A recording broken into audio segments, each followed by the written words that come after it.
With so many options opened up by higher interest rates, people are wondering, what is the best thing to do with extra cash right now? What happens to each asset class in a rising or falling interest rate environment? So on this Through the Pines episode, we'll walk you through what to do with excess cash. Hopefully you have just a little bit of that. Should you put it in a money market account, some CDs, bonds, stocks? We'll kind of go over the differences between those and what would be maybe best for you in your circumstance. So welcome to the Financial Planning Podcast with a down-to-earth vibe. Sasquatch listens while waxing his Ferrari. Most people don't know that. This is Through the Pines.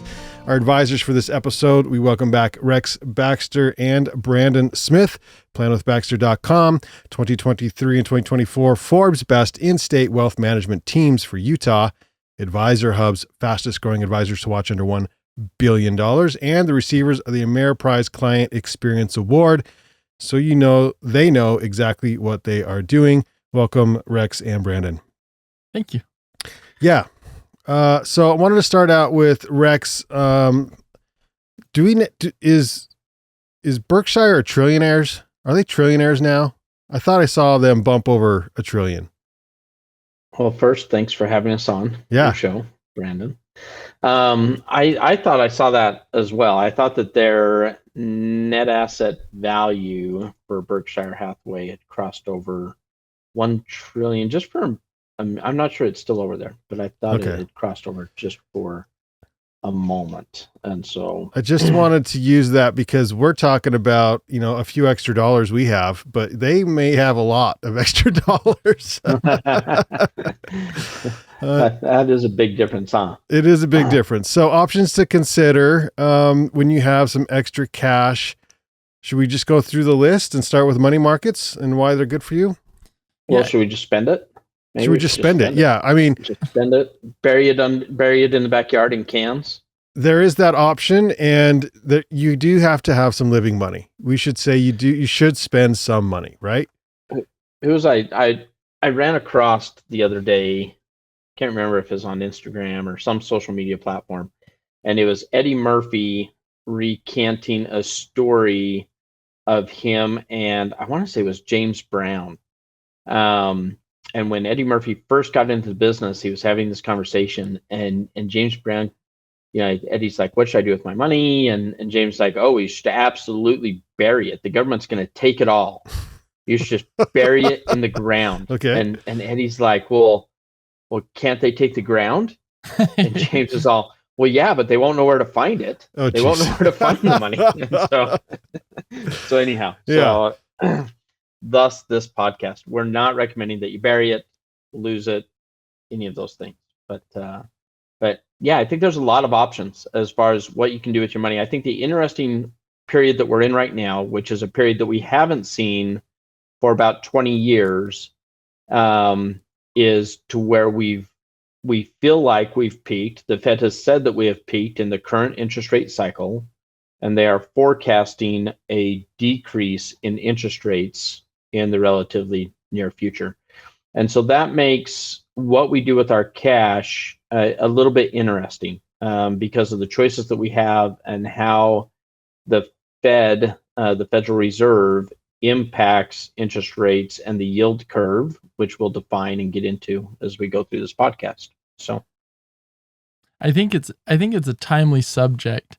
I love seeing, well, it's interesting at least to see all the studies and research done on individuals who are just investing money on their own.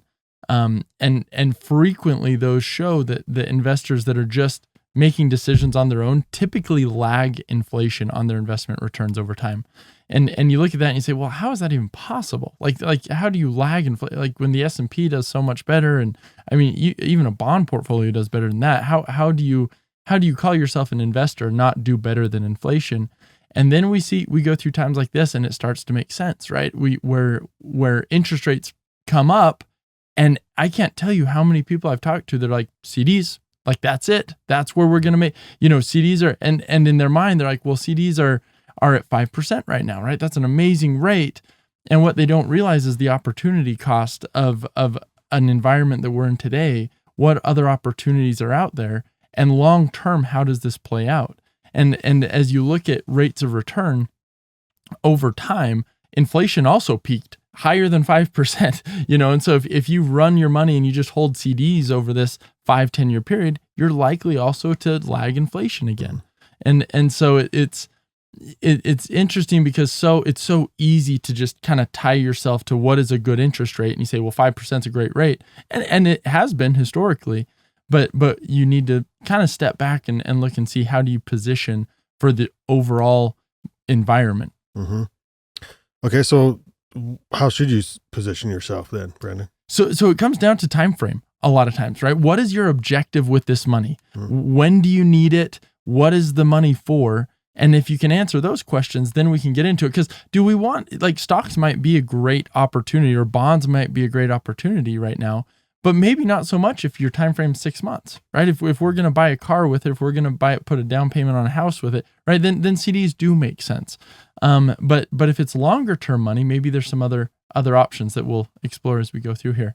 Okay. Rex, do you have any comments on this so far?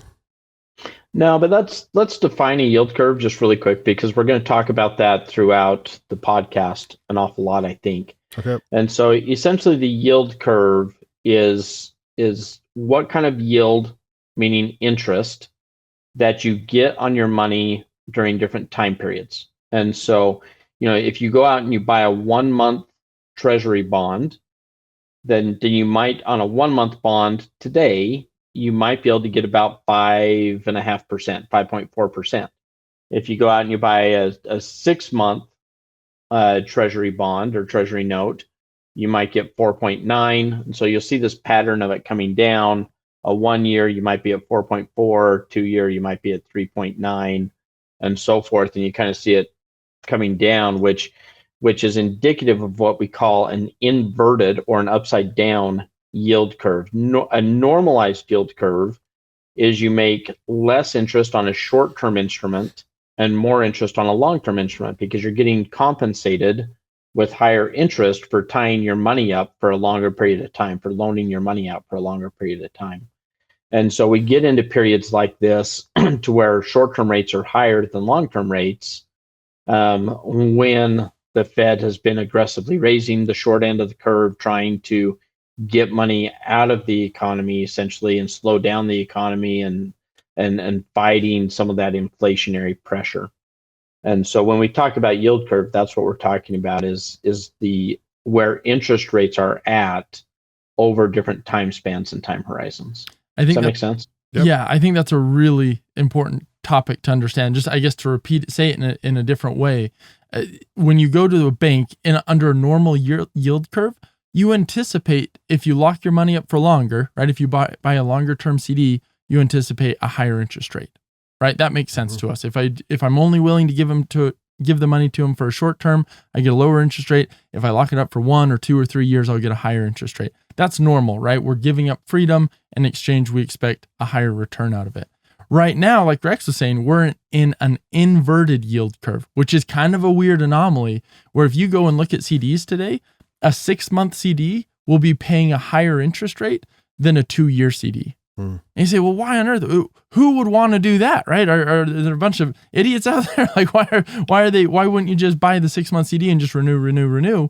It's anticipation, right? It's the anticipation that interest rates are going to drop, which most everybody believes right now, right? The rates are going to come down. And so someone's willing to say, I'll lock it up for 2 years at a lower rate, because my assumption, my thought is that rates are going to drop even lower than that over the next year or two. And so I'm willing to take that lower rate. Does that kind of make sense on a Yeah, and you're talking year or two is what you just said, because my question would be, how long does it take for a yield curve to change? And does that factor into what you put your money into? Absolutely, right? Every day you're looking at where it's at, it can change very quickly. Essentially, it's perception by banks, it's perception by individuals that will change a yield curve. Because you've got different ones. You've got the CD yield curve, right? But then you've got most people, when you talk about an inverted yield curve, they're talking about bonds, like treasury bonds, and what is the duration on that bond? How much time does it have left until it matures?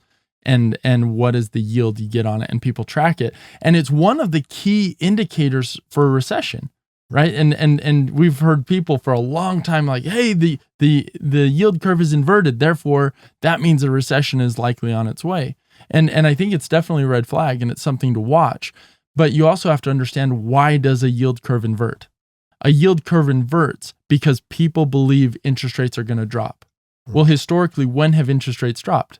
Usually recession, right? Mm-hmm. When everything turns over and the Fed gets scared and they pulled interest rates back. And so just because it's been true in the past doesn't mean it's true in the future. And you should absolutely be aware of red flags, but then also understand why the flag is raised. Okay, let's start with money market accounts and why we should use them. Brandon. Money markets are great because they are, so a typical money market account, you can put as much money as you want in today, pull it out tomorrow, right? There's no terms, there's no penalties. And one reason people like money markets is they yield usually a lot more than like a checking account or a savings account does. And so money markets are a great tool. The big downside to a money market account is that they will change, the interest rate paid will change as soon as rates change, right? Like there's no stickiness to it. Mm-hmm. And so today's environment, a lot of people love money markets. So like, holy cow, I can get 5.3% mm-hmm. and have zero, I have nothing in, right? I can pull this out next week if I want, or I can leave it in indefinitely. But what they don't realize is, well, what happens when interest rates change, right? What happens next year when they've gone from 5 to 4 and then 4 to 3? Sure, like you don't lose anything typically with a money market. But now all of a sudden interest rates have dropped. Did you miss an opportunity there in the markets? Rex, when should someone use a money market account? So I think people should be using a money market for their really short-term goals and their emergency fund, typically. Again, they're very liquid, meaning that normally you can get your money out in, 1, 2, 3 days kind of time frame. Typically, there's not a cost to get in or out, and so it is fairly liquid. It does typically, it's not held the same place as your checking or savings account. And so it creates a little mental firewall for you to where before you go and liquidate it, it kind of makes you think, okay, is this really an emergency? Do I really need this? Do I really want to pull this money out?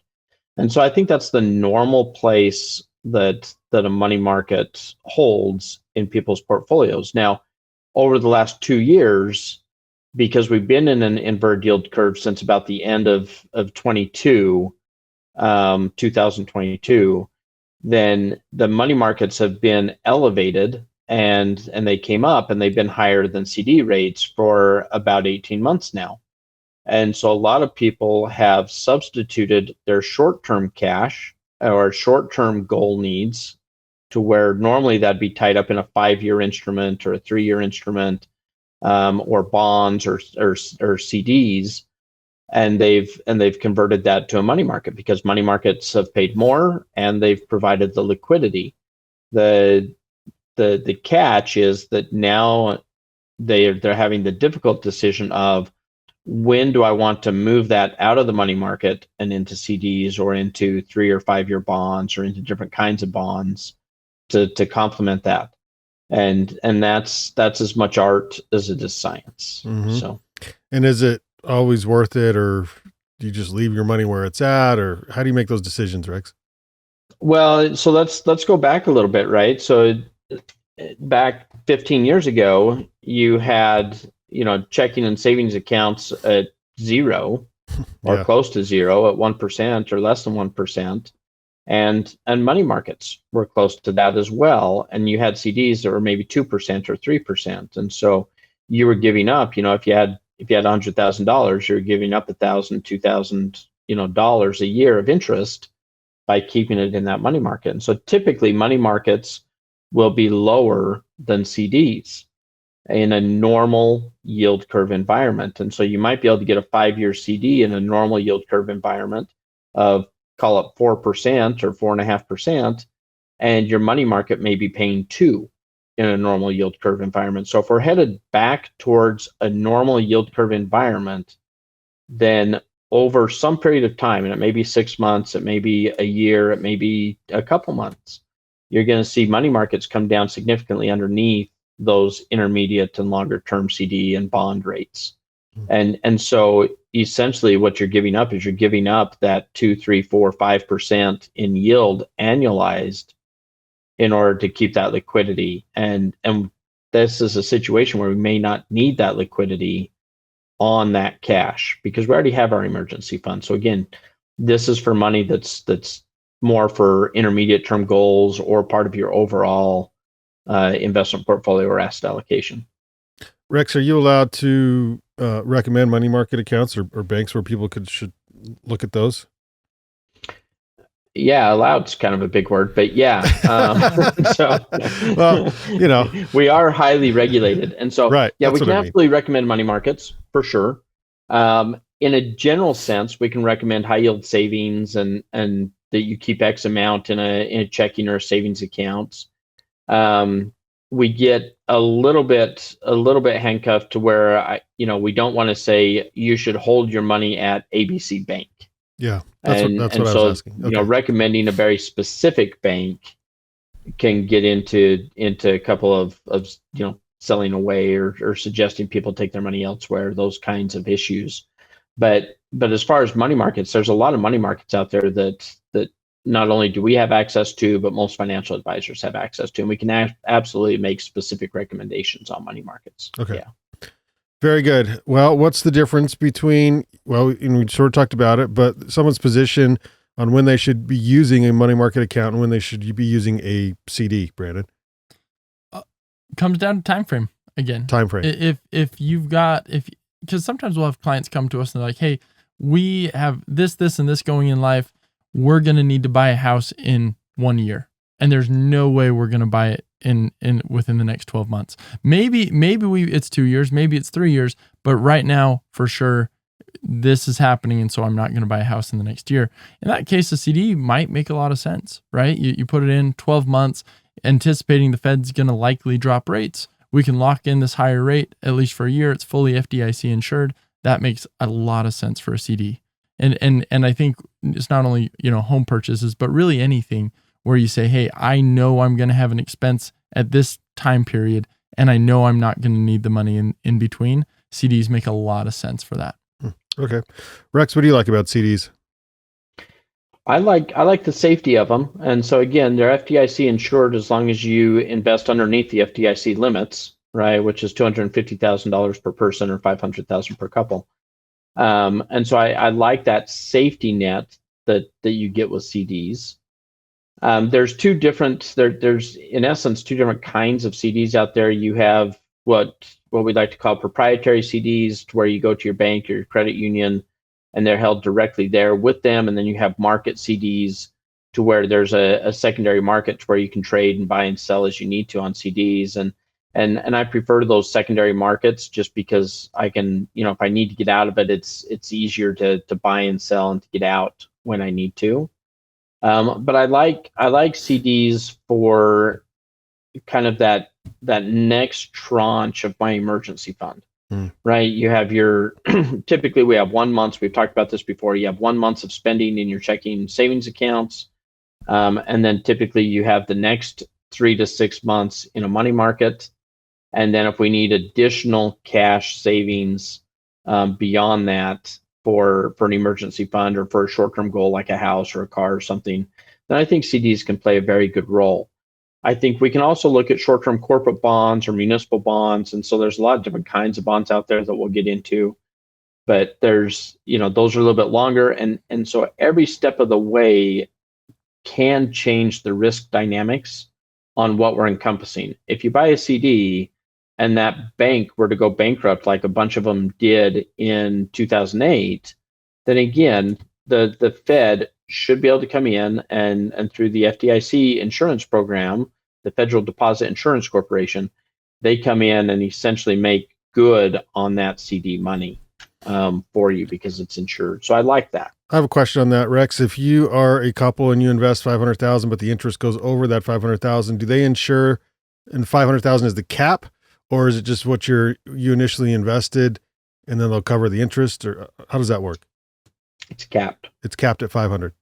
Yeah. So normally, if we're doing something like that, we're investing $450,000. Okay. So that by the time the CD matures, that we're still right at that 500,000 cap. Yeah, that makes sense. Okay. It's easy. I mean, as a financial advisor, we can go out and buy CDs from a bunch of different banks. And so even if they've got all their CDs at Ameriprise, I can spread those out over 10 different banks. Gotcha. And just make sure it's per account. Yeah, it's per account per bank. Okay. Right. And so if you go out, you can be an individual and go out to 10 different banks. And now instead of 250,000, you've got 2.5 million. Mm-hmm. So, okay. People do that, I guess. Oh yeah, absolutely. Okay. All right. And so next up would be bonds. Brandon, when should someone put their excess cash and use bonds? Yeah. So sometimes we see clients that just buy a bond portfolio, and that can make sense, or you buy an individual bond. Most times people blend bond and stock portfolios together, just because they can be very complementary with their returns. And so let's I guess focus first on bonds and what is a bond. And I like to go through this because most people have heard of the term bond, but they're like, well, I don't know, what is it? And so anyway, a bond is if a corporation, a municipality, a government agency needs to raise money, and maybe I shouldn't say government agency, but if the government needs to raise money, they'll go out and they'll come to you and say, hey, Brandon. Well, they don't go to individuals, but, right? They come to me all the time. They make a public offering and say, hey, we're trying to raise money. If you'll give us $1,000, we'll hold on to that $1,000, right? And they go build a building or they do whatever they need to do with it. And then we will pay you a set interest rate. Usually, if it's 5%, right, you're going to get $50 a year. And we'll pay you that $50 a year for a set amount of time, 5, 10, 20, 30 years, right? And then at the end of that time period, I'll give you your $1,000 back. That's a bond. Now, when we start analyzing, all right, what are the opportunities and risks associated with a bond? Well, if you have a bond, and let's say you have a bond in a specific company, and that company just takes off and starts doing well, what happens to your bond? Nothing. Right? You just get your $50 every year and you get your $1,000 back. What happens if that company really just struggles and goes down? Well, there is a concern, right? In the interim, is that company going to go out of business? Because if they go out of business, you don't get your $1,000 back potentially, right? And so if you buy a bond and the company starts to go down, you might see the value of that bond, kind of like the trading value. If you were to go sell it in the interim, right, between terms, you might see the value of that go down because people are like, I don't know if I'm going to get my money back out of it. But if assuming the company doesn't go out of business, then that value eventually kind of climbs up back, right? And then they pay you your $1,000 back. And so that's kind of credit risk. Yeah. Rex. Oh, wait, can I interrupt? You can interrupt. So then also you've got interest rate risk in that interim, right? So let's risks. Yeah. So let's say you've got a bond, it's paying 5%, and all of a sudden something crazy happens and interest rates go up to 6%. Who wants your bond paying 5%? Well, nobody, right? So if you go out and try and trade it on the market, people are like, well, you can discount it, right? I'll buy it at a discount. So my effective yield is 6%. Is how that works, right? But you've got in the interim, right? You buy a bond for $1,000, all of a sudden interest rates go up. Nobody wants to buy your bond for $900. Now, if you hold on to it for the duration, you'll still get your $1,000 back, assuming the company's still in business, right? And so that's kind of how a bond works, and so they can be really, really beneficial. But you need to make sure that your portfolio is structured so you understand what kind of credit risk you have, what kind of interest rate risk you have. Because the inverse is also true. What happens if you buy a bond at 5% and interest rates go down to 3%? Now who wants your 5% bond? Well, everybody, right? And so you get an immediate boost to the value of that bond. And so bonds, and fixed income, although it sounds very simple, in that interim period, there can be some volatility. And so you need to understand what that is and what your risks are and what your opportunities are. Interesting. Rex, when do you put clients in bonds? Frequently. Yeah. So, frequently.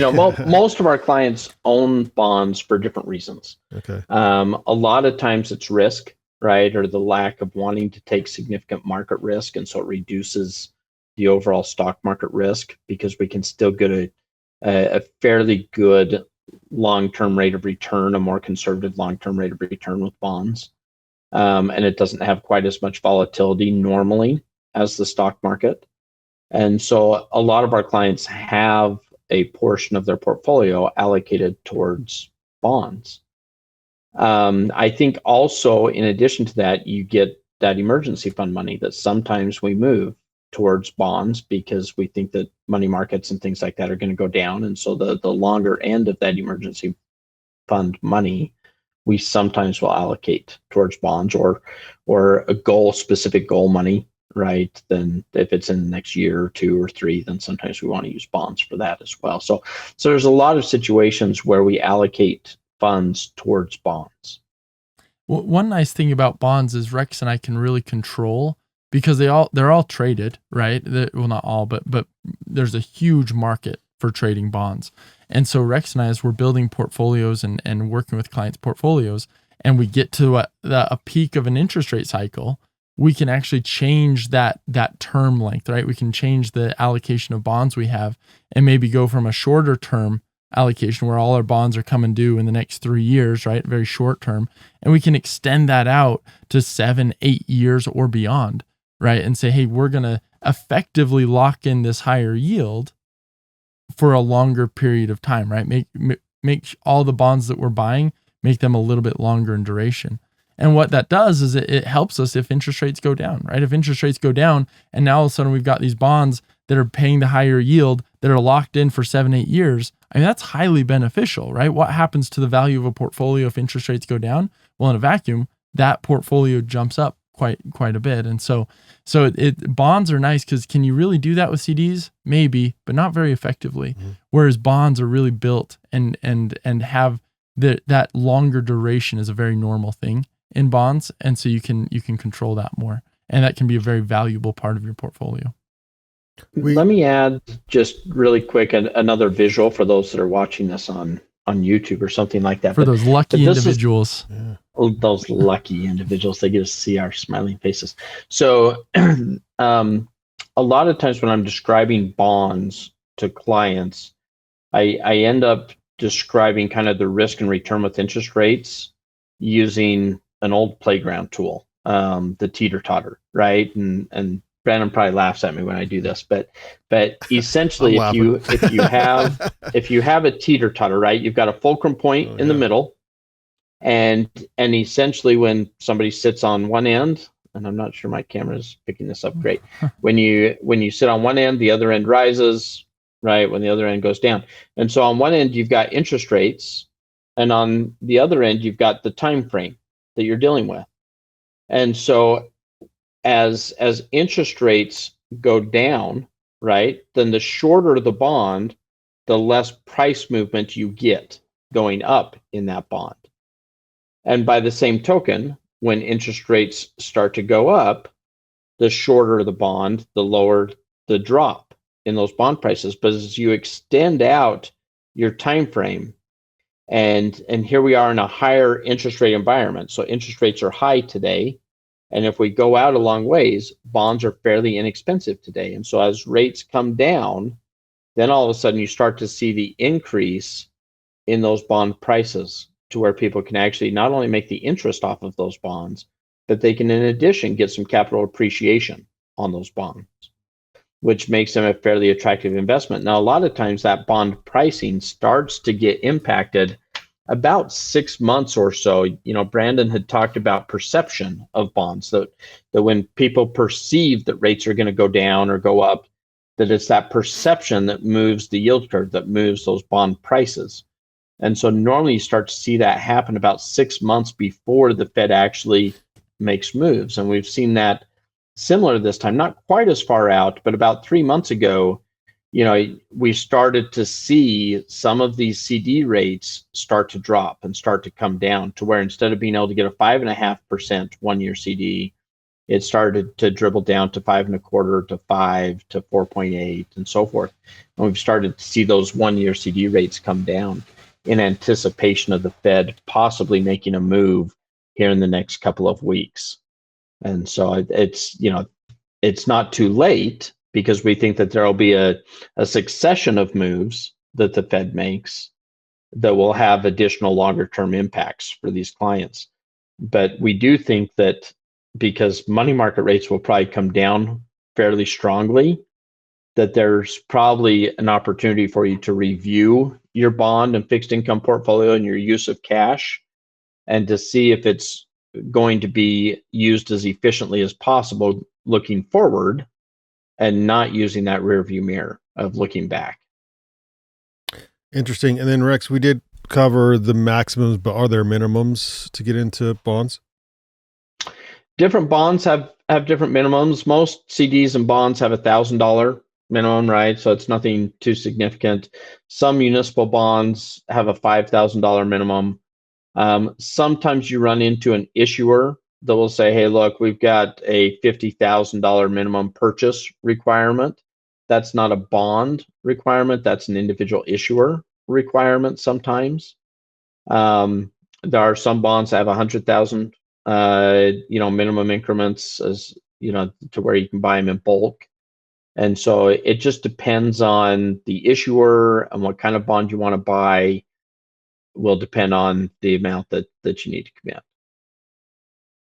Okay, Brandon, I think it's about that time to do some more numbers, which I'm excited about because we didn't have any the last 2 episodes. So let's dive into some more numbers. Yeah. So happy birthday to Social Security. Oh, snap. Let's go. Yeah. How old is Social Security? 89 years old. So Social Security has been collecting Social Security since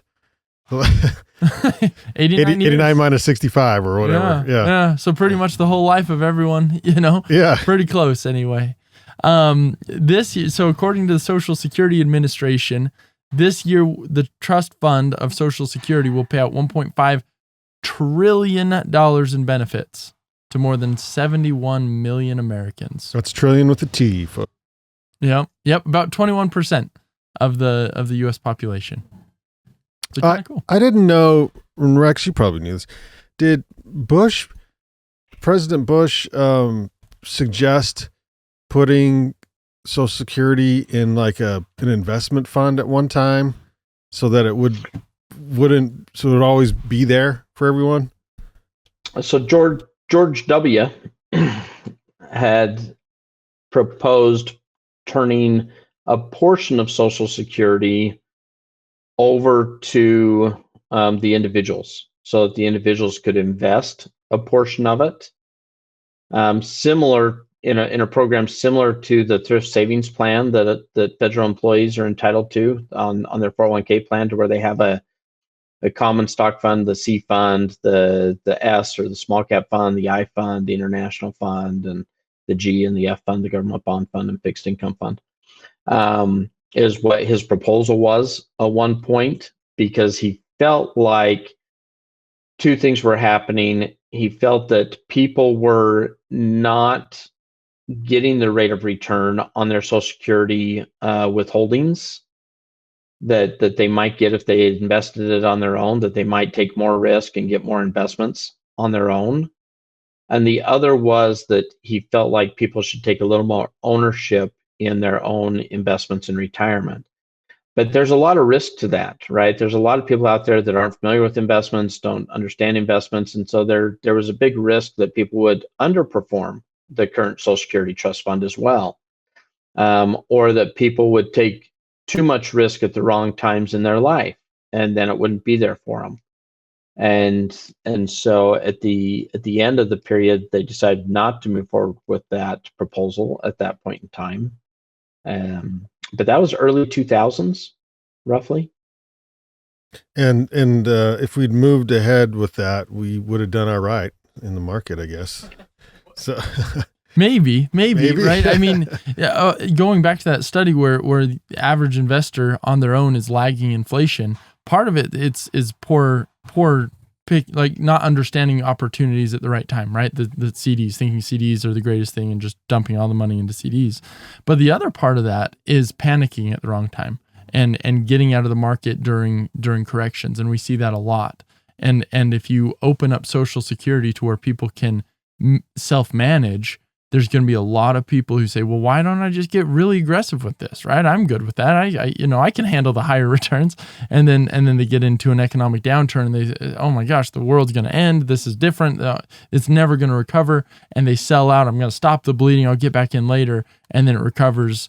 What people don't realize is it usually recovers faster than you can really anticipate it, right? And so anyway, that's the issue, right? Is that a lot of people would self-destruct a fund that unfortunately a lot of times you come across people and that's their only income is Social Security, right? Because they didn't manage other assets well, or they didn't save, or whatever it is. And so it's hard, right? I go back and forth on this because I wish I could. It's a great idea. Even if it was like 25% of it or something, and then there was a bunch of rules that you couldn't pull it, or something, until a certain age, or I don't know how that would work. But even if you couldn't pull it and you allow people to take more risk, you have to allow them also to de-risk. And the issue there is they're going to do it at the wrong times.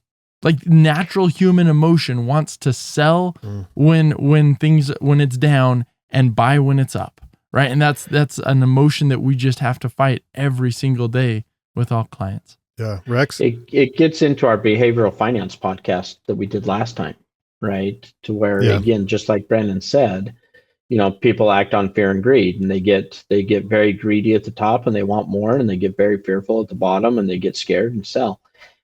There's a study out there, I can't remember if it's by Morningstar or Fidelity. You might remember, Brandon, who did the study, but the average equity investor out there, the average equity mutual fund over time has averaged roughly 10%, and the average equity or stock market investor left to their own devices has averaged like 2.9%. And that again is because they do the wrong thing at the wrong time. And so I think there's study after study that just shows that. And I think that is the risk of deprivatizing Social Security. Despite wanting to be able to do it. I understand it.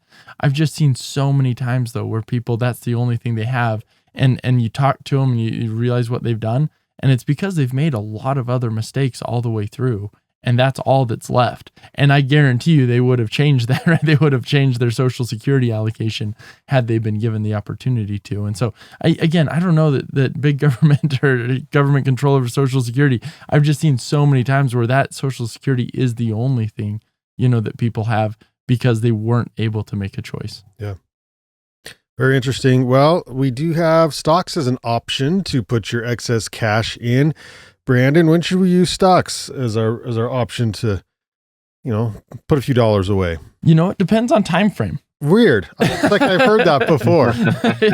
Yeah, but it does, right? I mean, stock. Why would you choose stocks? Well, you choose stocks because you look at the historical performance of even most indexes.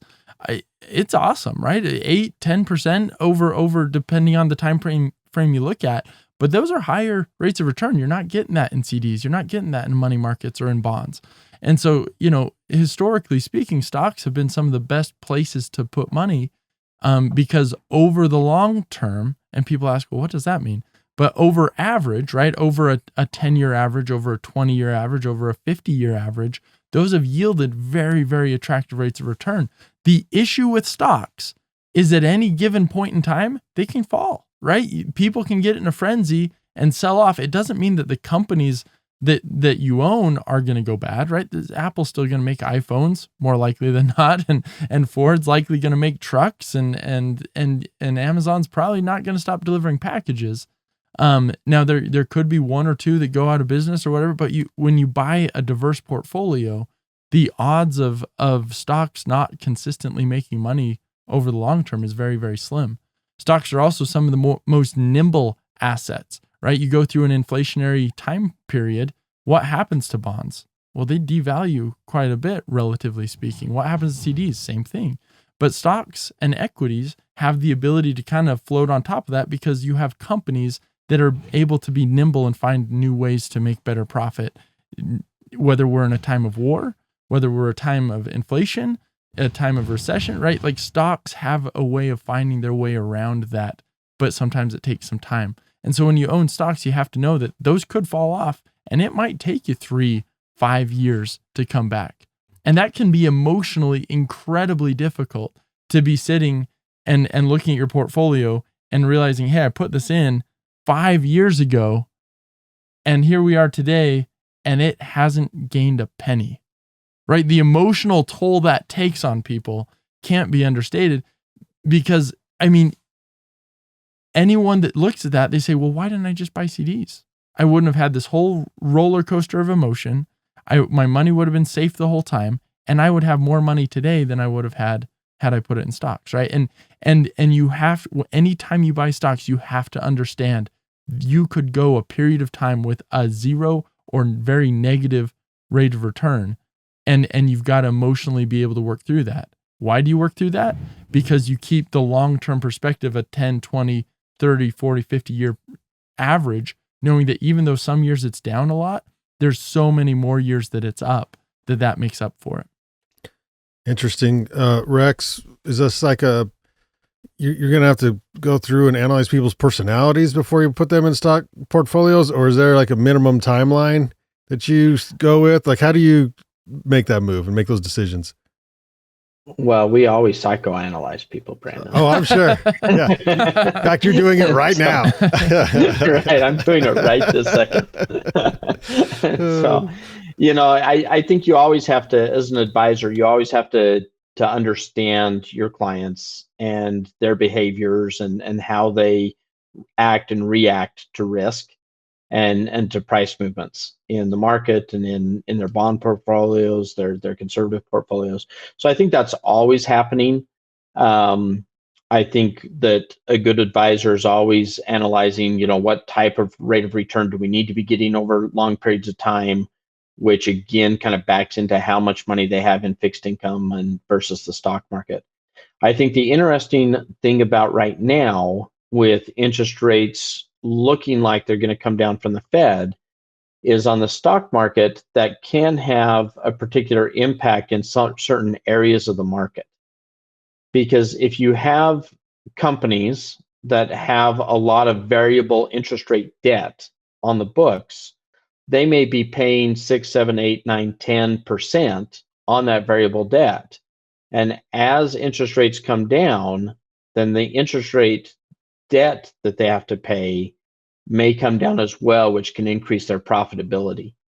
And so the types of companies that typically carry this kind of debt, and it's company by company, and so you can't make a blanket statement, but lots of times you'll see smaller companies that will have variable debt on the books. Some technology companies, some of that sector in particular, will have variable rate debt, things like that. And so if you're buying individual securities, then you want to be able to analyze that and look at that. If you're using a mutual fund manager or an exchange trade fund manager, and you're essentially subrogating that investment choice and portfolio management to somebody else, then they should be looking at that. And most of them are. But a lot of individuals, I think, get caught up in the hot dot. They get caught up in what's exciting and what's doing well last week or last month or last year, and that's where they kind of focus on, as opposed to looking forward and what's going to do well over the next 3 to 5 to 7 years, because they don't like the feeling of it going down for a year or two or being flat for a year or two while they're waiting for that opportunity to actually present itself and show itself. But I do think we're at one of those points in time, and these happen periodically, to where interest rates are at a peak and they're coming down, or if interest rates are extremely low and we feel like they're going to start heading up and the Fed is going to start tightening the economic cycle. Both of those create some unique opportunities in the market. Brandyn, you want to expand on that at all? Yeah. I think, looking high level at asset classes, if we're right that we're in a higher part of the interest rate cycle and that interest rates are coming down, it's fun to look at each of those asset classes and say, all right, what does the future hold for those, right? What do money markets look like? Well, we likely have a falling interest rate environment. And so those, as interest rates come down, your yield just comes down. Do you get compensated for that like in bonds? No. Do you see a run up in the value like stocks if interest? No, right? Money markets, they just kind of slowly come down. And that, it is what it is, right? Not bad if it's a short-term investment like we talked about, right? Because it's a very short-term need. CDs, very similar, right? If interest rates come down, the benefit is that if you've locked a CD in for 12 months or 18 months, you get to enjoy that higher interest rate. But then once that renews, if you haven't used it for that stated goal, all of a sudden now we're buying a new CD at a much lower rate. Did we get any value in the dropping of interest rates? No, right? We're just stuck buying lower rates. You look at bonds are right? Like we get, as long as we've extended out our duration on that and nothing else crazy has happened to the economy, right? This is in a vacuum. As interest rates come down, those bonds get a little bit of a kick, right? And a bonus. In the meantime, we get a great yield for holding a safer asset, which is nice. And then finally, like Rex was saying with stocks, right? If we see interest rates come down, there's quite a few stocks that are looking for that. The stocks that borrow money and they're not going to turn profits for 1, 2, 3, 5 years, but they're like, hey, we've got a great business model intact. We just need some time to develop it, and we need some capital. We need some money. As interest rates drop, that really helps those stocks out quite a bit. And so I think it's good to kind of keep all of those asset classes in mind as you're trying to figure out where to invest your money. And ultimately, it comes down to time frame. Mm-hmm. What is your objective with the money? How long do we have? Do we have time to kind of let it ride and bounce around a little bit, or do we need to have that dialed in? And are we willing to give up the rate of return in order to have it more dialed in? Rex, this podcast, just like a lot of the ones we do with you, the answer is it depends. But this one's focused more on it depends on your timeline, I guess, with what to do with your extra cash more than anything. Yeah, I think it depends on your timeline. I think there's a little bit of depending on your risk tolerance, right? Because the further you go out, it can increase the risk. The further you go down the capital structure, and so when I say capital structure, meaning that if you start with money markets being top in line, and then you go with different kinds of bonds, whether it be CDs, and then short-term bonds and longer-term bonds, whether it's AAA rated companies versus BB rated, so forth down that credit structure as well. So I think there's a lot of factors and nuances in the risk, but I think the first deciding factor is your time frame. And so that's the first thing that we need to zero in on. Once we determine the time frame, then we can start to zero in on how aggressive or conservative we need to be with the fixed income part of your portfolio, with the bond part of your portfolio. Well, as we bump out, can you just review that real quick? So what would be the time frames of the following categories? What was the time frame of a money market account? So I think as we're going into a decreasing interest rate cycle, I think you're going to, if it's money that you're going to need over the next 12 months, then I think money market's probably still a good fit for the vast majority of people. If your time frame is over 12 months, between 12 months to 5 years, then we're probably looking at CDs or corporate bonds or municipal bonds or different kinds of bonds. And we may even do what's called laddering over that time period, meaning that we have some money come due in 12 months, some in 24 months, some in 36 months, 48 months, and 60 months, or some time period so that we've got money coming due and we're smoothing out that interest rate or that yield curve over that time frame. And so that's a strategy that we end up utilizing an awful lot with our clients, depending upon what we're needing money for and when. Okay, and then finally, the time frame on stocks. And so the time frame on stocks is, I feel like most of the time we need a 5-year time frame or longer, because that's what most market cycles tend to be, is kind of 5-year market cycles from peak to downturn and possibly recession, and then the recovery period to kind of get back up to where we were before. And so I feel like if we're going to be exposed to the stock market, that normally we need to have a 5-year time frame or longer for that type of money. Okay, I'll get to you, Brandyn, in just a second. But Rex, anything else you wanted to say before we close out? No, I'll defer to Brandyn, but I think the most important thing is that this is a great opportunity for you to review your portfolio, and specifically the more conservative end of your portfolio, which oftentimes gets kind of overlooked and kind of skimmed over. And so if you ever need an extra set of eyes, you want somebody else, another opinion provided on that by professionals that do this day in, day out, then hopefully you'll think of our team. Love it. Brandyn?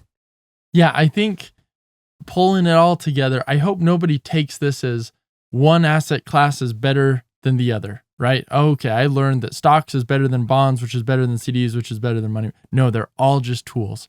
And quite frankly, a lot of our clients own all of them. I was going to say, and you guys use them all. Right. Yeah, absolutely. Yeah. We do. And it just depends on what life cycle you are, how much you own of each category. But it's not like you go into retirement, you're like, okay, I made it. My time frame for retirement is 0. Here I am. Everything's in a money market. No, because you've got time in retirement. Even if you're 65, there's still money we're planning on using at 75, 85, 95, right? And so that we've got long-term money, but then we're allocating short-term money. And so there's not a right or a good or a bad asset class. They're all just different. And as long as you learn how to use those in the appropriate ways, you're good. It's when you start using an asset class in a way that just doesn't fit your time frame or horizon or risk tolerance that you can start getting into trouble. And that's where financial advisor's fun, right? Yeah. We get to talk you through, show you the pros and cons of each, and help you build out a portfolio that you're comfortable with that's going to meet your goals. I would suggest visiting planwithbaxter.com. And you can dive right into the 2 personalities we have on the show here with access to them through the website there, planwithbaxter.com.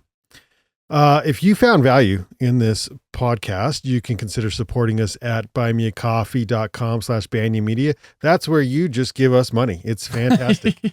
You can sign up for however much you want. You just give us money. Watch and subscribe to us on YouTube at Through the Pines, like our Facebook page at Pines Podcast, and follow us on Instagram at Pines_podcast. And this has been Through the Pines, reminding you to use yesterday's dollars to finance tomorrow's dreams.